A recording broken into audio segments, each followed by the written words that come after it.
solo to success, correct? Yes. We're looking at how to scale our businesses. That's what we're here to talk about. And I've got my lovely ladies with me today. Ladies, Hello. nice. Hi. Hey. Great. We'll get cracking. So, good morning, everyone, and welcome. I'm Dr. Blessing Anakino. I'm a Chartered Change and Culture Consultant, CEO of Blé Global, and a value realization partner. I help leaders bring structure to ambition so organizations are thought ready to grow and deliver the next chapter with clarity. Let's have a real conversation on what it takes to move from solo founder to sustainable growth. Success is designed. To scale well, ambition must be clear, structure must be in place, and culture must be aligned. Please make notes. If you've got any questions, jot them down. If we have time, we'll go through them. Otherwise, you can catch up with us after the panel for a chat. Jemma, Lucy, and Joe, please introduce yourselves. Tell us about you, what you do, the size of your organization, and what role you play in your business at the moment. Over to you. Hi, I'm Joanne from Fairclough Accountants. I started my business 17 years ago now, and it was just me driving around picking up bags of receipts from gardeners, taxi drivers, anybody that needed a tax return done. I've grown that since via organic growth, but also acquisition. So I've acquired the practices of some retiring accountants. We're now over 3 offices, 30 staff. So yeah, going on. Jo is amazing. She is. In fact, everyone on the panel is amazing. I'm Jemma. I'm the owner of Orchard Employment Law. We do employment law and HR consultancy, business to business. And I started the business, we're celebrating 11 years in May, just around the corner. And we're a team of 8, and we're serving all organisations and businesses, about 400 of them across the UK. My name's Lucy Hall, and I'm the founder of a company called Social Day Limited, which is basically a media and events company. And we are on our growth journey at the moment. So over the last 3 years, we have been able to gain investment and grow our team. So we're a team of 4 employed at the moment, and we're employing at the moment and growing. So we're a very exciting time for us. Yeah, wonderful. Thank you, ladies. Jemma, it's for you. What had to be true in your business before you hired your first team member? A couple of things. Firstly, for me, making sure that there'd still be some money left over had to be true. There was no way, after grafting for so long, trying to get this business off the ground, that I was going to give everything to an employee and end up with nothing. And from a practical point of view, I needed systems in place. So quite often, as a founder or solopreneur, everything's in your head or bits of paper or somewhere where somebody else can't access that. So I needed to, once I realised I needed somebody, I had to find a system by where somebody could actually work with me. Okay, good one. The first hire is always a structural moment, isn't it? It tells you the business is moving beyond your capacity. Lucy, let's come to you. When did you realise your ambition had outgrown your current structure? Well, I think from day one, my ambition had outgrown my current structure, but what we had essentially was I had a freelancer that helped me from day one, and after kind of like a few months, we really knew that we needed more people in the business to grow it. So we sought out investment so that we could build the business in a sustainable way. Because we're running events, it's like people heavy, so you're always putting lots of money in up front, and you don't always get a return straight away. You have to build something over a certain amount of time. And so after our last festival last year, I was able to myself get a lot of sponsorship, which was really awesome. And it meant that we could see that we were going to grow quickly if we could just bring people into the company to help us do that. So yeah, it was like we could see we was on the growth trajectory, and in order to actually scale and grow, we just needed to bring people in who could help. You can only do so much on your own before you can, scale the business basically. So yeah. Good one. This is is where many founders realize growth needs more than demand, isn't it? It needs design. Joe, let's stay on that turning point. What decision did you delay that cost you the most? And what did it cost you? So I think initially, early on, all the decisions were delayed because I think with that accountancy mindset, it's always about trying to minimise the spend and say, you know, I can do that myself, I can do that myself, I can do that myself, and then you don't do it as well as if you invested in, say, a team member or a marketing person or, you know, all of those support team that ultimately free you to go and look for the new customers. So I think that definitely sort of slowed the growth, my caution in overspending. Okay. Delayed decisions are expensive, and scale has a way of exposing them quickly. Jemma, let's come back to you. What did you have to stop doing personally for your business to grow? Everything. I had to stop doing everything. It was quite difficult in the beginning to let go, to trust that other people, my clients would be happy with other people supporting them. That was quite hard. I had to stop the mindset of only I can do it. I think that was the main thing. I don't do that anymore. Quite happy to pass things on.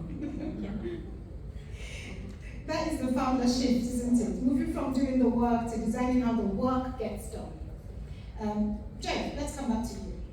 Let's talk about money. What financial discipline changed everything for you? So for me, it was about trying to split my income into pots. So obviously you've got the basics from an accounting perspective of making sure that you've got enough aside for tax, for things that you've budgeted for. Because I think when you are scaling so rapidly, it is very easy for the wheels to fall off if you don't keep track of those key performance indicators. You know, how people think that, for example, the work gets done at the point the invoice is raised, and so they forget to chase the debt, and they're racking up money that's owed to them, or they get an unexpected tax bill because even though they were profitable, they reinvested all of the money or used it to clear debt, and then there wasn't enough left for tax and that sort of thing. So yeah, it was kind of compartmentalising the pot to make sure that I could cover off everything that was needed, as well as future investment in the company, whether that's marketing or new hires. Okay. Growth becomes more sustainable when financial discipline catches up with ambition.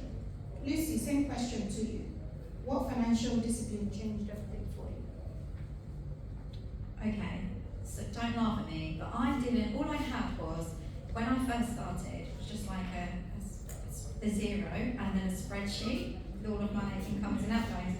I didn't know anything about like having a proper, because we learn, don't we? It's a journey, right? I didn't know about a P&L and a cash flow forecast and all of these things. I was just like running my business, bringing money in, sending money out, and just like kind of, doing it that way. And then somebody came to me and they said, look, you could get investment, your business is perfect for it, you're doing really well, you have community-based business, profitable, that kind of thing, but you don't have any management accounts, you don't have a proper P&L, you don't have a cash flow forecast.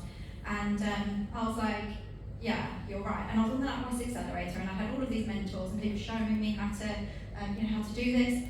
And so somebody actually I paid an accountant to put together my accountant to put together a proper P&L for me, a cash flow forecast, and with this and my pitch deck, I was able to secure £250,000 investment from a solo investor to grow my business. And if I hadn't done that, if I hadn't created that, I wouldn't know where I was going. If you don't have it, you don't know where your business is going. You don't have like a map to steer the ship, basically. And it's really interesting to me because so many people don't have that, which I can fully understand because I didn't have it either. And now I do. We keep that updated. We're looking at it all the time. We're updating it all the time, and that is the biggest thing that I think we could have done in our business to understand what we're doing and where we're going financially. That's a good one, thank you. So if you're in the room and that aligns with you, you're wondering what she's talking about, we've got to bring us accountant on stage. So once we step off the stage, feel free to have a chat with Jo. She'll be happy to help. Right. Structure often shows up in the numbers first, like Lucy has said. Well, Lucy, let's stay with you. If ambition is the fuel, What structure became the engine of your growth? I think it's just going back to that, just making sure that we knew where we were going and we had all of these processes in place. So what we do now, the first person I hired was not a marketer, not a salesperson, nothing like that. It's an operations manager, because there's so much admin and organisation and everything that goes along with the type of business that I have. This person was able to do everything that I can't do. Because I'm out there talking to people, I'm doing the marketing, I'm sales, all of this other stuff that you do when you're, in the startup mode. And putting this person in place meant that now everything is recorded, everything is structured, everything we do, we put into our Google Drive. We have all of these different folders, and it is, we write everything down so we know we can come back to it at a later date. It's all of our processes are in place, and if something goes wrong, we fix it and we put it into our processes. So everybody knows what's happening at all times. It's discipline and making sure that you're doing those things so that you can come back to it, and also having the right people in place to do it for you. If that's not, something that you are good at, basically. Good. I think that's important to highlight. Structure is quite key. Everything Lucy say might be overwhelming, and you're thinking, oh my God, what do I drop to do it? But that's why we have culture diploma door. We've got Jemma. So after this session, have a chat with her. If you need someone to help you with your contracts, employee contracts, all those processes and policies we're talking about, you can't say you don't know the right person, because I've provided it for you. Have a chat with Jemma afterwards. Yeah. So ambition creates movement, but structure creates momentum. Jemma, let's take that. Let's take a look into culture. When did culture stop being accidental and start being intentional? Okay, so you would imagine, with all of my knowledge, that I'd make fabulous hires every single time. And I did that for quite a good while, actually. I was quite blessed to be able to say everyone I hired for quite a while was brilliant. And then we had one person who only lasted 10 days. And within 3 days, I walked into my office. We have an office, and we have some people that work in the office and some people that work nationwide. And in the office, there is always chitter-chatter going on. So we always say, we do serious things, but we're quite unserious people. We have fun while we're doing things. Everybody gets along. You can bring as much of yourself to work as you want to. You don't have to bring yourself, but you can if you want to. And one day I walked in, and it was like icy silence. And I realised that this one person within 3 days had been quite toxic in that environment. And so this culture which I'd accidentally created of openness, of enjoyment, of respect, had disappeared literally within 3 days. And that's when I realised you couldn't just hire for expertise, and you had to look for other attributes, and you had to define what it is that you were looking for within a team member. Interesting. Culture always shapes performance. The question is whether it is being shaped by design, like you mentioned, or if it's creating itself, and you don't want that to happen. You want to be the one ahead of it. I'll come to you, Joe. What metric told you that you were building something scalable, not just busy? So I think there was probably a moment of realisation for me was when it was the first time that I sat in my office and somebody came in, a client came in to have a meeting, and I didn't know who they were. And I knew that I'd effectively managed the business had a life of its own and was bringing work in that wasn't in any way attached to me, the marketing of that, the onboarding of that, or the service delivery. Interesting. This is a strong distinction, isn't it? Because busy is one thing that we can be, but it keeps us fragile if we stay busy. So we need to make sure that beyond productivity, there's performance and it's measured. So to scale, we need to be able to show that things can repeat. And in order to do that, we need to use tools. There's so many tools out there. Everything has various variations, doesn't it? But I think if you're looking for tools to help you with your marketing, to grow your community, Lucy over here is your girl for it. So do have a chat with her, connect with her on LinkedIn, but do have a chat with her and get some free tips from her on how to grow, isn't it? Your community, how to grow yourself within whatever space you're in. I'm going to open the floor for questions before I carry on because I'm keen to make sure I meet your needs. Do we have any questions in the room? 1, 2, 3. Okay, we'll start with these 3 first and then see how we go. Do we have a roving mic at all? No? Okay, so you might have to project your voice. Yeah, we'll start with you, Dr. Vicky. My question is for Jemma. So Jemma, when you employed that person that became very toxic, how did you go about getting rid of them and also re-educating the rest of the team about your culture and the ethos of the company? I'm an expert in getting rid of people. But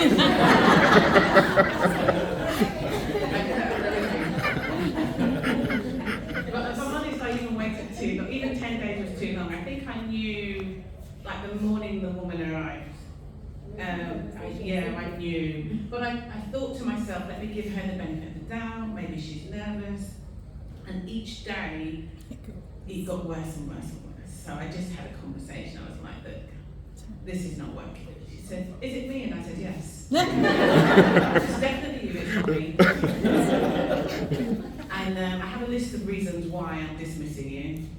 So, it's important, I think, especially when you start something from founded, you want to be nice, and you are nice, and so you overlook things, but it is important to document things, even if you don't intend on doing anything with it.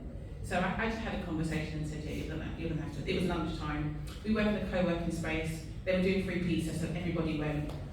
And I was like, oh, you just stay behind a little bit. By the time the others came back from lunch, she was gone. Like it was that simple. I'm not recommending that because there's some new laws coming in next year. But if you want a more strategic way, come and see me. And you asked me something else. I forgot. What was the other question? Re-educating the team about the culture of your... Yeah, I was so shocked that things had been happening. So I had seen things, and actually, even on day one, I said to another colleague, I said, are you alright? She said, yeah. I said, I've noticed some things. She said, no. I said, it's not you I've noticed, it's the other person.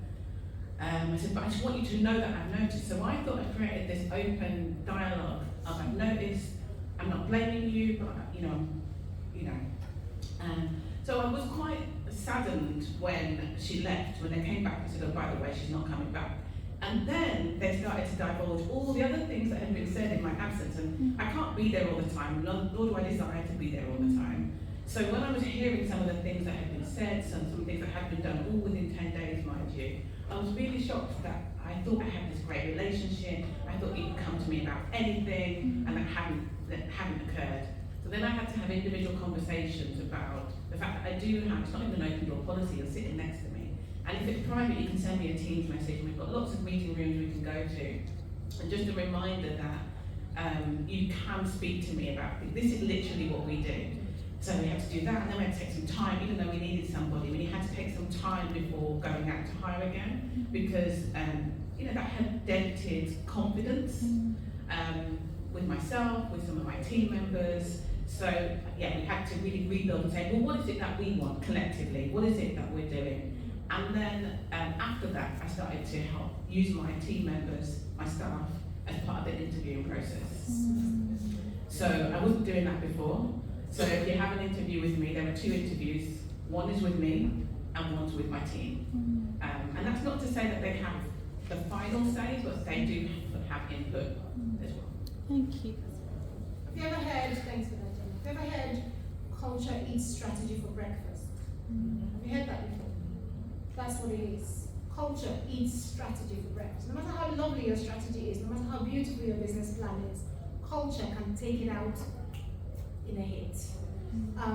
In my world, a lot of mergers and acquisitions take place, but the stats are showing that 70% of mergers and acquisitions fail due to cultural misalignment. Not the bottom line, not the people, not the processes, not the balance sheet, culture. So it's not something you ignore, it's not something you put to the side and think it will go away, it would take you out. So you must address culture. If you haven't defined what it looks like, it will define itself and it might not be what you want. So take the time to design for success. Thank you. Next question. Yeah, my question's for Joe, actually. There's been a few conversations around the financial structure. So you have your strategies, you have a plan, you have all these great things in place and all that. Just briefly walk us through what putting a financial strategy would look like for an organization, because I kind of work through the process of understanding that capital is king when it comes to organizational growth and scaling. So what will that look like from a day one point of view? What's your thought process and what goes into putting that together? Really good question. So I think it's similar to the answer Blessing gave in regards to culture, and that in that the key is that it must be intentional, not accidental. So what that means from a financial perspective is you don't want to just be looking back and saying, oh, this is what we made, that's great, and not have anything to compare it to or not have any intention. It is difficult, if you write a business plan in the early stages or whatever, and you would have to attach a forecast because you're raising lending or something. It is to some extent you're doing that. You don't really know. You can do all your research, market research and everything, and budgeting, but things change, world events, all these things, and that everything has an impact on the finances, every decision you make. But if you have an intention that this is what it's going to look like, you've got something to compare it to, and you understand where it went off. Maybe you made a decision differently and you spent more money on X, Y, Z than you intended to, and that's fine. But then you've got to adjust somewhere else if you're going to meet those same goals. So it's about effectively, forecasting, yes, but also having something to compare it to, trends, and then those numbers tell a story, so you can make decisions with them.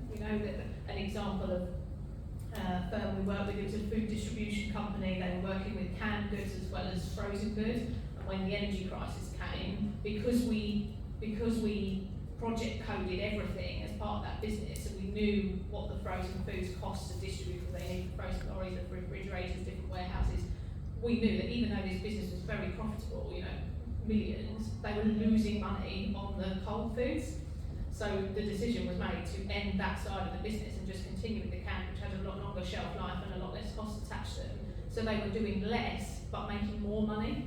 So again, it's about analysing the finances in a way that makes sense, so that you can make decisions, not just going, oh well, that was last year's profit, the tax bill's X, move on and let's hope for the best next year. Yeah. Thank you. It's key, isn't it, when you're setting up, what's your exit strategy? We don't always think about that, but if you think about when you're going to board a plane, you know where the plane is going to land, don't you? Before you get on the plane, before you go to Heathrow or Gatwick, you know where it's going to land. When you set up your business, why don't you have an exit strategy? Are you just going to board the plane and be in the air forever? It's not practical, it's not realistic. Yeah, that just came to me, sorry. Because I realised I didn't say it either.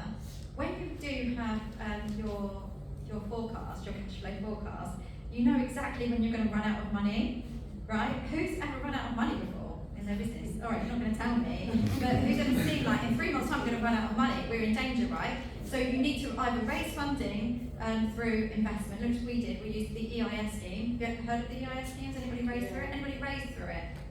No. It's really good because the investor gets loads of tax money back as well, which is great. But you have to show that your business is a risk, and you have to be within like 7 years for EIS and 3 years for SEIS. You can ask me about this, it's fine. But it's really, really important that you know when you're going to run out of money, because then you have to go and find a way to either raise the money or go to the bank to borrow the money. And at some point, every business gets into trouble. They're going to run out of money. People aren't paying your invoices. Something's gone wrong in the market. So it's so important. I had to add this because I just think it's the scariest thing to see that you're going to run out of money. So you need to be able to see when you think you're going to run out of money, if you are. And I know we're all deluded because we run businesses and we think everything's going to be okay, but it's not always okay. It can be really hard. Thank you for that.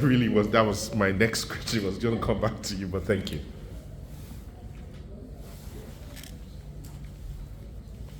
Thanks, Paul.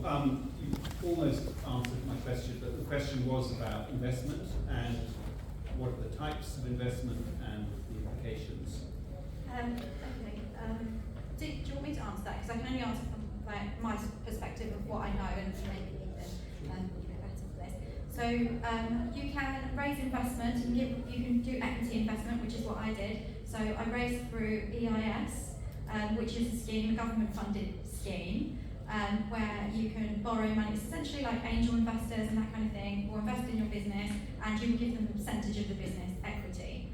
So depending on, you'll have to value your business. Sometimes you're making that up, it's just like this, isn't it? You're saying my business is worth £1 million, give me 250 grand, I can do 25%, but we're going to make, with this money, we might make money that we don't know. It has to be a little bit risky to be able to get the sign off from the, to get your certificate from the government to be able to do this. And you can use funding platforms like seed legals and that kind of thing to do it.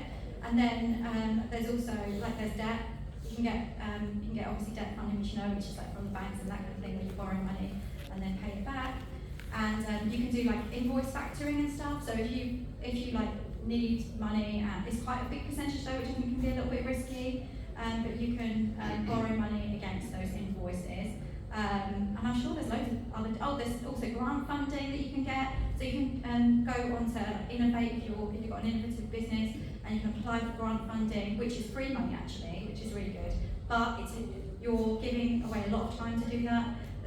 There's so much information that they need. It's quite difficult to get that funding, but it's always worth giving it a go. What else are we missing? Yeah, I think that's pretty much it. I mean, we work with a number of lending brokers who work with sort of what they call second and third tier lenders, because the banks are notoriously difficult to borrow from, especially if you're a startup and you haven't already got a track record. They'll lend you money if you don't need money, which is not ideal. Whereas there are other lenders that have got a better appetite to risk. Grant funding, as well as lots of grant funding available. Again, we work with experts for those where there's all sorts of, you know, if there's like a community aspect to what you do, there's potentially lottery funding, things like that.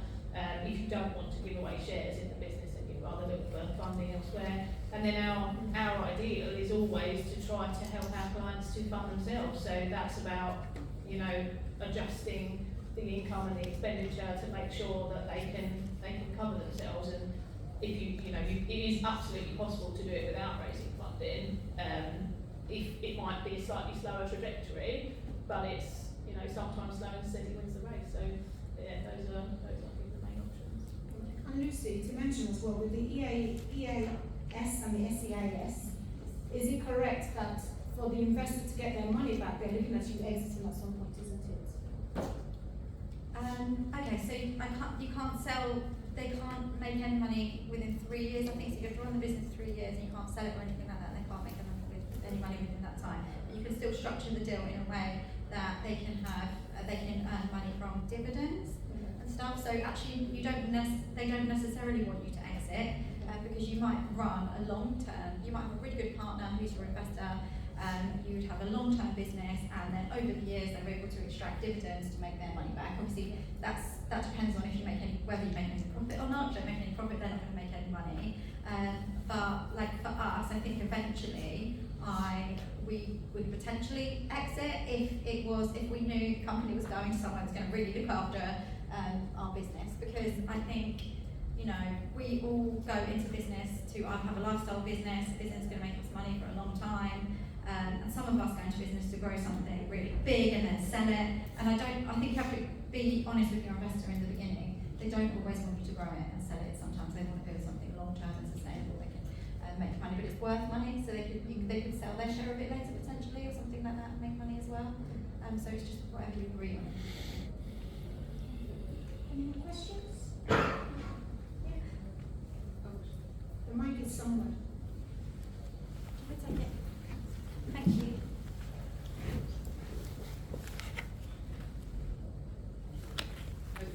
Worth it now.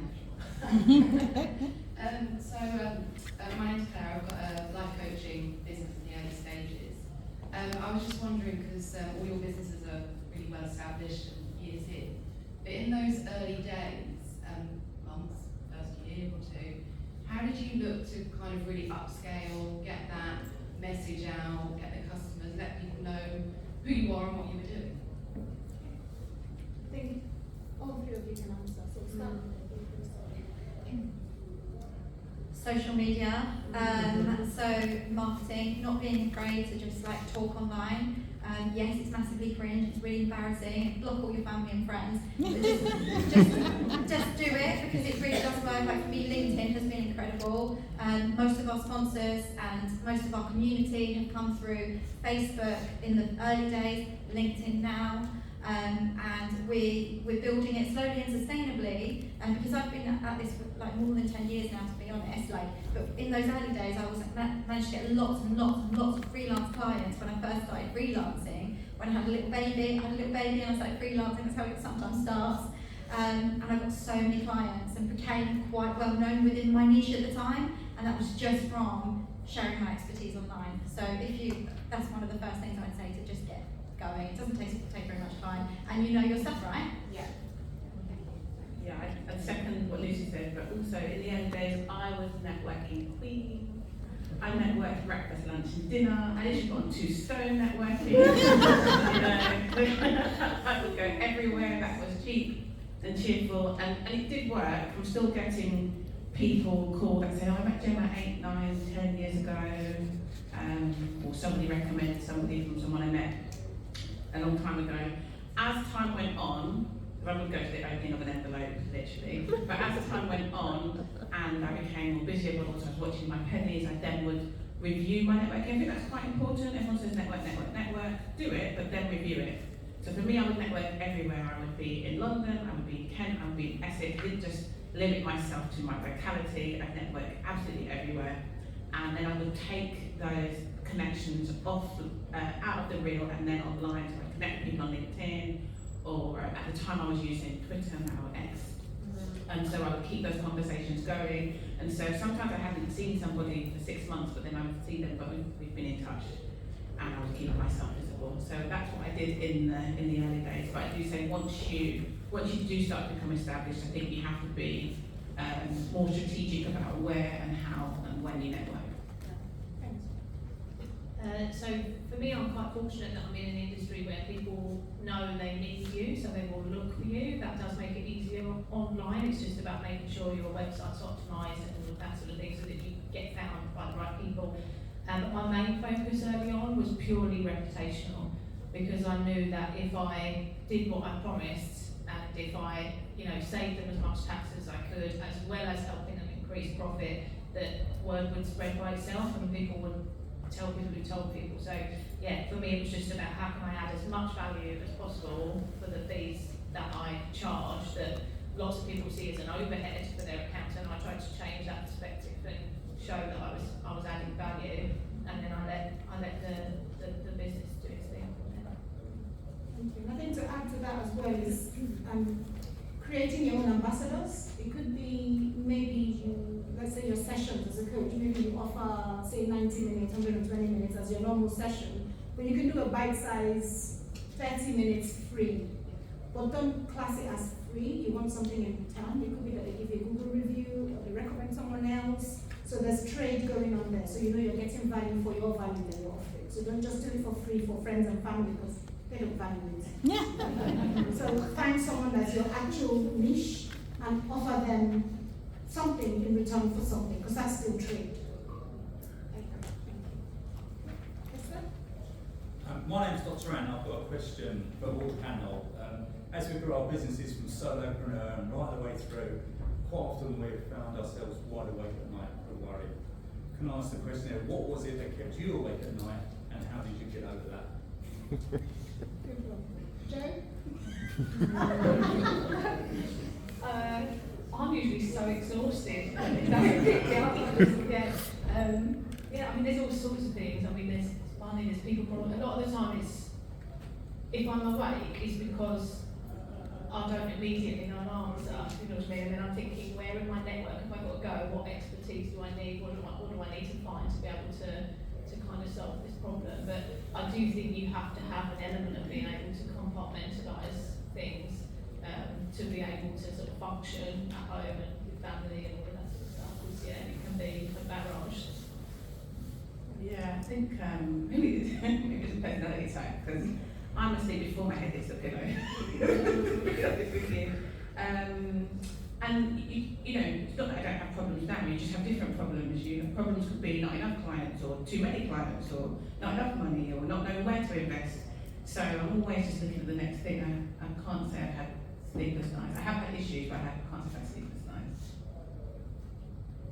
This is a big question because I used to really struggle with this, and I burnt out probably twice, like properly burnt out. I was unwell, I couldn't move because the stress of everything over the years. Not in this iteration of my business, I'm a completely different person now, and it came with experience, but if you want to skip all of that stress, you just have to do some mindset work. If this happens, it doesn't matter, we'll sort it out. If this happens, we will sort it out. If this happens, we will sort it out. Just keep telling yourself that, because everything is sort-outable. Even if you're like 150k in the red, it doesn't matter, you can come out of that. It will be absolutely fine. It's a complete mindset thing, I think anyway. That's the only way I've been able to get through it, is to just change how I think and just go, everything's going to be fine. And do you know what? It always is fine, right? 100%. Thank you. 100%. Good one. Hashtag everything is sort-outable. Yeah, you heard it here, not idea. Wonderful. One more question? Final question before I wrap up? Yes, sir? Thank you. Paul Goulden, I'm just starting a consultancy around the opportunities that demographic change will have for business, so very much around the opportunities. I've got some work for a business on their markets, some work for a business on their HR and their workforce, and I've got some training for a local authority. I'm very conscious that at some point in the future I'm going to have to pick one of those. Are there any advice from, so I'm putting it all out, it's very early, very similar to the conversation now. Any tips from the panel about when you get to that point where, okay, where do you put your focus and your money and your effort at that early stage? So from an accountant's perspective, we look at profitability, we want project costing, we want to know which one's the one to focus on, and then I would also say what you are most interested and passionate about is really important as well, because the energy that it needs to get these things off the ground, you need to have a love for it. Joe's strong answer. Yeah, definitely. So obviously the accountant perspective is important, but what are you interested in, and do you actually have to forego the other things? Like, who can you partner with? How else can you make sure you're doing that work? So it might not be that you're doing it, and doesn't necessarily mean that you have employees, but maybe you have a referral partner, maybe you're getting some commission out of that. Doesn't necessarily mean that you have to put it to the side. I know everybody says like niche down, because that's the best way, can't focus on that one thing. But actually, if I hadn't have tried all of these other things first, I wouldn't know what to focus my time and energy into. So I don't think anybody can tell you this is what you should focus on. The only way to know is to just do the different things. And yes, work-life balance is very difficult when you're running a business. You're going to be very busy, you're going to be all over the place for a bit whilst you figure it out. And when you figure it out, then you'll know. There's no, as with all of this stuff, there's no silver bullet. You've got to go your own way. I'm sorry it's not the perfect answer, but it's the real answer. Thank you. Yeah, exactly. Try. Fail fast, fail forward. If you're going to fall over, go forward as you're falling over. Get up and carry on. So you just have to try. And then you figure out which one is your lowest hanging fruit. Like Joe said, what's bringing in the money? Do that and bring in the money. Just keep going. That's what I suggest. Yeah? Okay. What this conversation shows is that moving from solo to success is not simply about growth in size, it is about growth in structure. At every stage, ambition needs something to hold it. Clearer decisions, better financial discipline, stronger systems, intentional culture, and real metrics. This is the work I do through Structured Ambition, and my 5 W's framework, helping leaders make their organizations performance ready for growth and the next chapter. If your structure now needs to catch up with your ambition, come and speak to me afterwards about our 90-minute structured session. Thank you to our brilliant panel. Give them a round of applause, please.